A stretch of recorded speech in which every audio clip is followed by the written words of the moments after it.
दिल्ली से हम मुंबई पहुंचे और एयरपोर्ट से ही डायरेक्टर जनरल ऑफ पुलिस इनके दफ्तर पहुंचे। हम पूरे कागजात के साथ वहां पर गए और डीजी साहब को इस बात से वाकिफ कराया कि किस तरह से लगातार भिवंडी के कुछ पुलिस ऑफिसर्स, हमने साफ शब्दों में यह कहा है कि हम पूरे पुलिस डिपार्टमेंट के बारे में नहीं कह रहे, लेकिन कुछ पुलिस वालों की जो हरकतें हैं वो यकीनन पूरी तरह से ये साबित करती है कि ये किसी न किसी राजनीतिक दबाव के अंदर, किसी न किसी के इशारों के ऊपर ये जो लगातार केसेस खालिद गुड्डू के ऊपर लादे जा रहे हैं। अब उसके लिए किसी एक्सपर्ट की ज़रूरत नहीं है, एक आम आदमी भी समझ सकता है। एक केस के अंदर बेल होती है, दूसरे केस में बेल होती है, जैसे ही उनका बाहर आने की बात होती है तो एक नया केस उनके ऊपर चढ़ाया जाता है। हमने ये पूरी बातें डीजी साहब के सामने हमने रखी और उनसे हमने यह अनुरोध किया, उनसे रिक्वेस्ट की हमने कि आप एक इम्पार्शियल इन्वेस्टिगेशन करवाएं, आप देखें कि कैसे कैसे केसेस उनके ऊपर लगाए गए हैं। उनको ये जानकारी दी गई थी कि खालिद गुड्डू के ऊपर पहले बहुत सारे केसेस थे। हम भी मानते हैं, मैं जब राजनीति के अंदर आया 2014 के अंदर तो एक सादा सा केस भी नहीं था, लेकिन आपके पॉलिटिकल लाइफ के अंदर बहुत सारे केसेस होते हैं। मेरे ऊपर भी आज 8 केसेस है। कहीं कोई शराब की दुकान बंद करवाने का केस है, कहीं कोई रास्ते बंद है तो उसके लिए आंदोलन करने का। तो ऐसे राजनीतिक जीवन के अंदर बहुत सारे केसेस होते रहते हैं, लेकिन खालिद गुड्डू को एक विशेष तौर के ऊपर जिस तरह से टारगेट किया जा रहा है। खालिद गुड्डू साहब राष्ट्रवादी कांग्रेस से कई सालों तक जुड़े थे। इलेक्शन के वक्त मजलिस के साथ आए, हम उनके साथ गए। भिवंडी की आवाम ने दिल खोलकर मजलिस का साथ दिया और करीब 44,000 वोट उन्हें पहले ही इलेक्शन में मिले।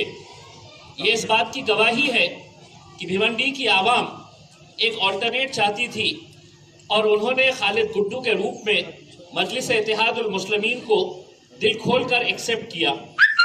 जीत और हार जो भी हो, लेकिन हमने पिछले कुछ सालों से हमने ये देखा है कि उस इंसान को इस वजह से टारगेट किया जा रहा है कि यहाँ पर मजलिस इत्तेहादुल मुस्लिमीन दिन ब दिन मजबूत होती जा रही है। वो एस्टैब्लिश राजनीतिक पार्टियां जो ये समझती आई है कि ये जो जितने भी लोग हैं इनका वोट हमारी जागीर है, तो कहीं ना कहीं इनको खतरा सताने लगा तो सबसे मजबूत खिलाड़ी कौन है तो उसी को कमजोर कर दो, और उसी के इरादे से ये इनके ऊपर लगातार केसेस किए जा रहे हैं। एक आखिरी का जो केस किया गया है, वो केस अगर हम देखें तो मेरे हिसाब से राजनीति के अंदर ये एक ऐसा हथियार है जिसका कभी भी कहीं पर भी जो भी सत्ता में बैठी सरकार है वो इसका इस्तेमाल कर सकती है। ये केस इन्वेस्टिगेशन का है। हम जिन्होंने कंप्लेंट फाइल किए हैं उस महिला के बारे में हम ज्यादा नहीं बताएंगे, लेकिन 2 साल के बाद अगर कोई एक ऐसा केस करते हैं, हमने जितने फोटोग्राफ्स थे उस महिला के जिसने कंप्लेंट रजिस्टर करी थी, पुलिस डिपार्टमेंट के अधिकारियों के साथ जितने फोटोज थे उनके बर्थडे के, उनको गुलदस्ता देते हुए, उनको फूल देते हुए, ये सब हमने डीजी साहब की आंखों में लाए हैं, उनको हमने सबमिट किए हैं और हमने उनको ये बताया है कि अगर इसी तरह से अगर सत्ता में बैठी सरकारें अगर विपक्ष के नेताओं को इसी तरह से झांसे में डालकर फंसाने की कोशिश करेगी, सत्ता का दुरुपयोग करेगी, तो हो सकता है कि कल हम में से कोई भी राजनीति के अंदर खड़े ही नहीं रह सकेगा। 2 साल 3 साल के बाद कोई आएगा और कहेगा कि नहीं इम्तियाज जलील ने ऐसा किया है, वारिस पठान ने ऐसा किया है, फैयाज साहब ने ऐसा किया।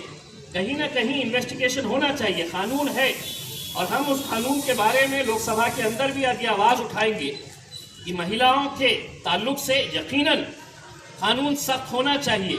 लेकिन इसका मतलब ये नहीं है कि कोई महिला पुलिस स्टेशन में जाती है और फौरन इनको अरेस्ट कर लिया जाता है। कुछ ना कुछ तो इन्वेस्टिगेशन करने की जिम्मेदारी पुलिस वालों की होनी चाहिए या नहीं होनी चाहिए? ये यहाँ पर अंधा कानून चल रहा है। या आएंगे, कोई रजिस्टर कर देगा केस और पुलिस वाले उठाकर लेकर जाएंगे।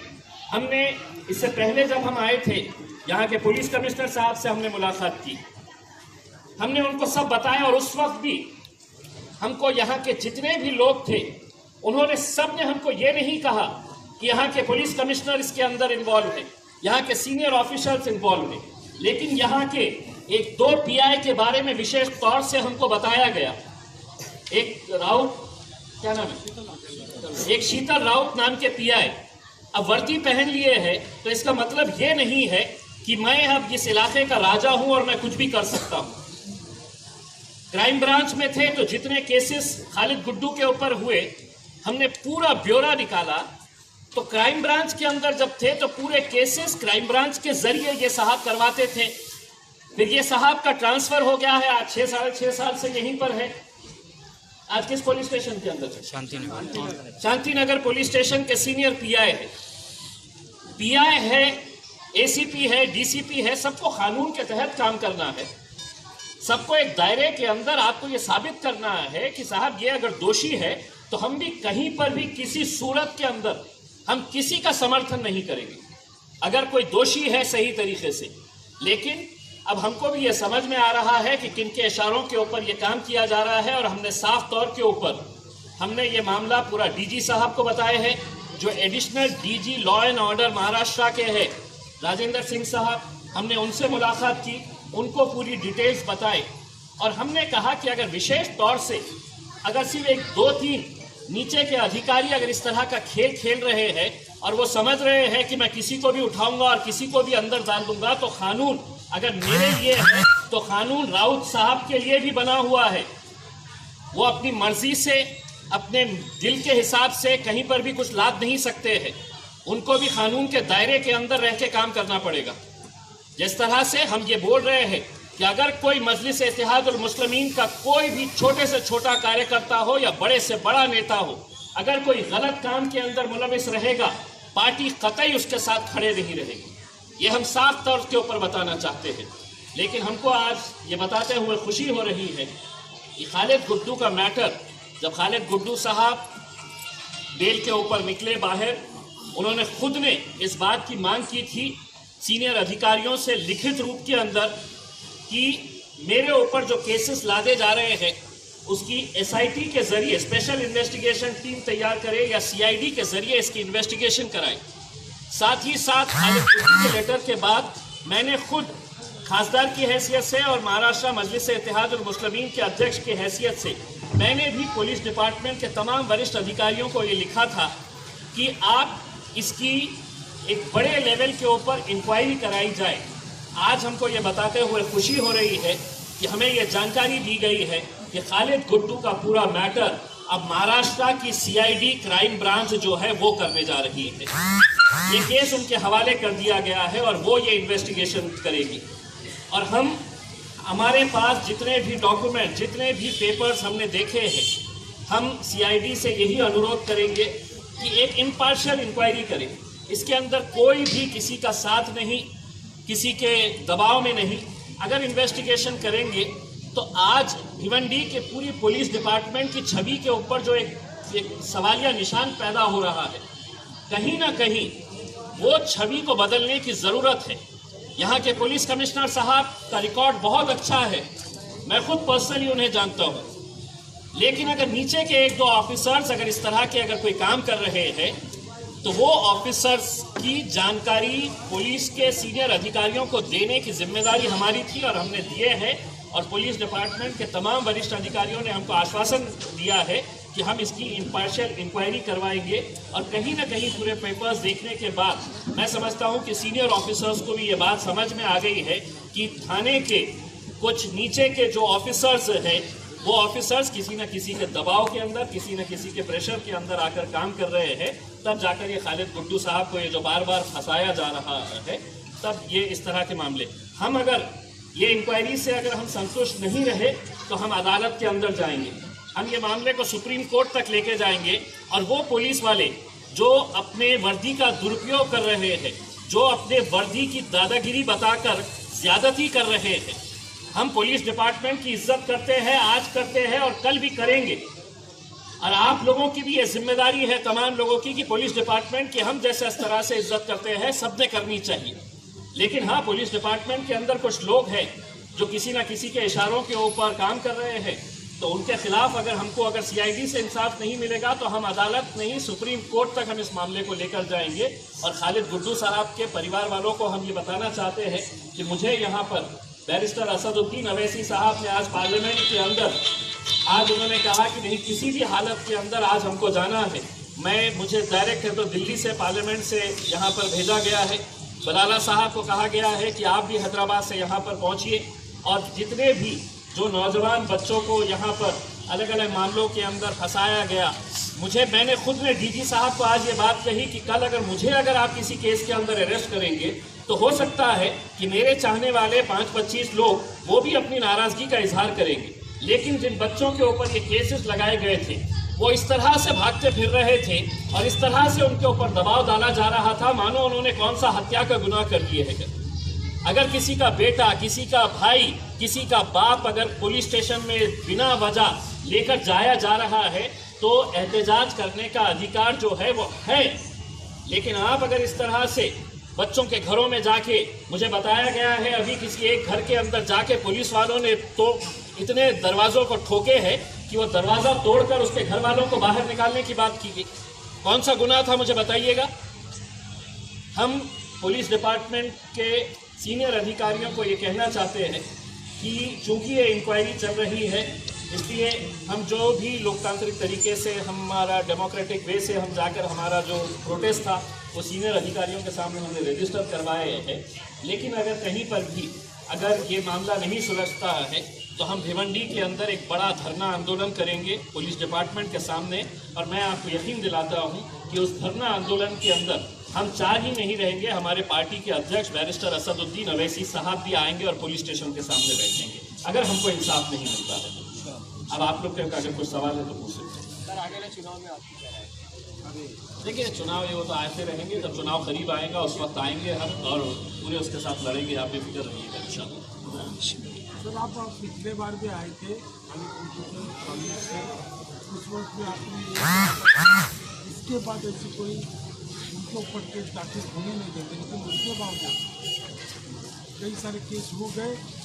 ऐसे वक्त में जब आपके यहाँ के जो कार्यकर्ता, यहाँ पर स्थानीय जो कार्यकर्ता वो भी तितर बितर हो चुके हैं। सब एक चीज़ मैं आपको बता दूं कि आपको सीक्वेंस ऑफ, आप लोग पत्रकार हैं, आप लोग अच्छी तरह से जानते हैं, समझते हैं कि जब एक बंदे के ऊपर लगातार है तो उसके ऊपर केसेस हो रहे हैं और उसको ज़मानत मिल जा रही है, बेल मिल जा रही है, फिर एक नया केस लादा जाता है उसके ऊपर। तो ये जो केस हुआ था, ये जो बलात्कार का जो मामला लाया गया है 2020 का मामला है, बताते हैं 8 महीने तक जब वो अंदर थे तो किसी ने जाके शिकायत नहीं की और अचानक जाके आपने इस तरह के कंप्लेन कर देना, कहीं ना कहीं किसी न किसी को भी ये शक हो सकता है। इसीलिए हम खुद हैरान हो गए कि ये लगातार केसेस क्यों किए जा रहे हैं। अब आपको आगे समझ में आएगा, इनकी मंशा सिर्फ यही है कि खालिद गुड्डू को किसी तरह से यहाँ पर कमज़ोर कर दो ताकि आने वाले चुनाव तक ये जेल के अंदर ही रहे। तो छोटे मोटे बड़े केसेस जो ला सकते हैं लेके आओ, इनके ऊपर केसेस करते रहो और उनको जेल के अंदर ही रहने दो करके।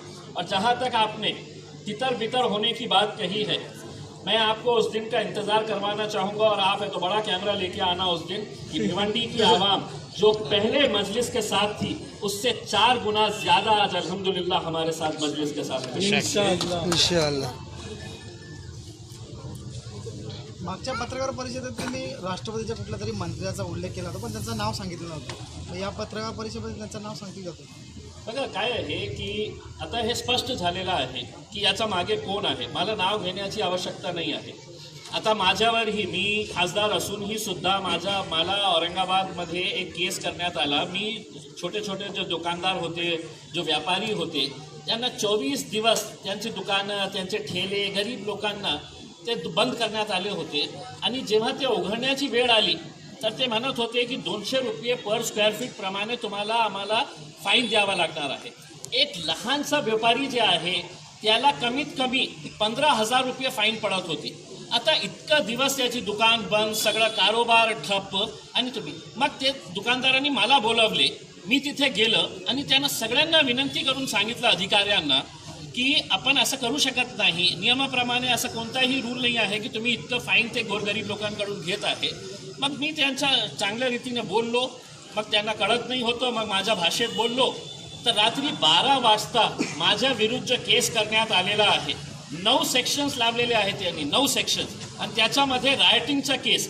तुम्ही जसे पत्रकार उभे आहे, कमीत कमी 15 पत्रकार तिथे कॅमेरा घेऊन उभे होते आणि माझ्या विरुद्ध रायटिंगचा केस आणि रायटिंग विथ वेपन्स अशा प्रकारचे केस माझ्यावर करण्यात आले. आणि जे अधिकारी होते त्याला रात्री 12 वाजता कोणी सांगितलं, 12 वाजता कुणाचा फोन आला की जाऊन ते MIMचा जे खासदार आहे त्याच्या विरुद्ध हे केस करायला. तर हे स्पष्ट झालेलं आहे की महाराष्ट्रामध्ये ज्याप्रमाणे MIM वाढत आहे, ज्याप्रमाणे लोकांचा MIM वर वाढत आहे, असदुद्दीन अवैसीच्या नेतृत्वाला आता सगळं लोक हे मान्य करत आहे.